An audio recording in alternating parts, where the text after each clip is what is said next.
Welcome here, and that's basically an amazing place above Sveti Stefan. There you see all this beautiful ring road, and I advocate to continue it towards Tivat. That's very important, and it's amazing place here. This is also a great opportunity, development opportunity.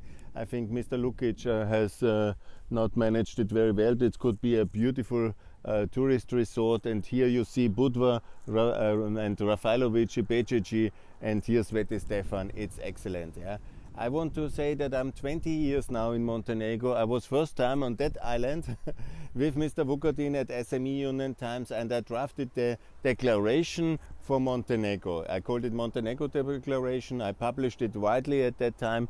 It was very good, yeah? And it was foreseeing Kosovo independence, Montenegro independence, federal Serbia, and all in NATO, in the EU, in the Euro, and it was very good.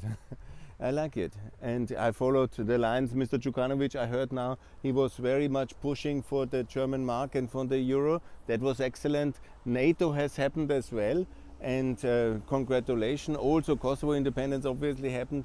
Now Kosovo needs to be in NATO, same as North Macedonia has achieved it already, and all three countries together in the European Union.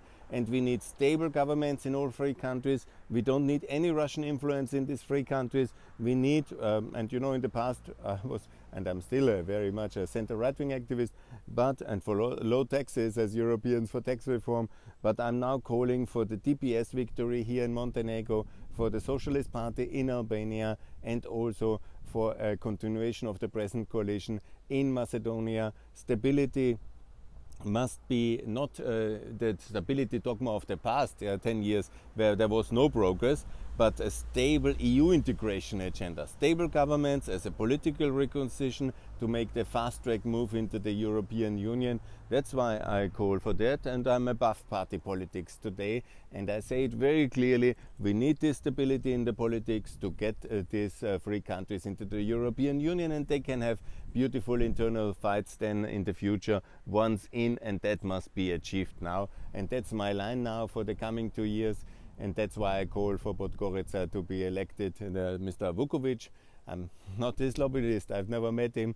I didn't also never met Djukanovic, or I just shaked once the hand of Rama. I'm far away from any kind of direct influence on these issues, but I call for decency in European politics here and fast-track enlargement. I did that on my own risk. They were all against me in 2002 here on this island. Mr. Vukatin maybe will be my witness, and all who know my activities since then. The two countries were not independent, and I called for their independence, NATO membership, EU membership, and I will continue to also call for European Serbia, for Serbia in the NATO and in the EU. But first it must be federalized, it must be freedom like Austria in Serbia, and the people in Serbia must all be free in all regions, and that's also very much what I said in the Montenegro Declaration. I have not achieved that one, and the Serbs must be free from Vucic and from his Russian yoke, and from his whole philosophy of genocide. They must be free, and the only way to achieve it is power to the regions of Serbia to be strong against the Belgrade yoke, and also to be as organized as European regions. And the federal Serbia will be as well, and that's very important, and I pledge I will work for that in the coming years.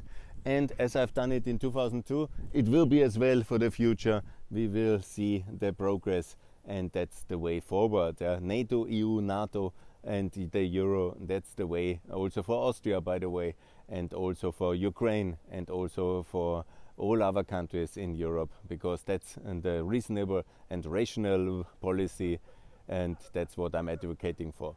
Thanks a lot here from Sveti Stefan and my Montenegro Declaration, and more to come on the coming days. Bye.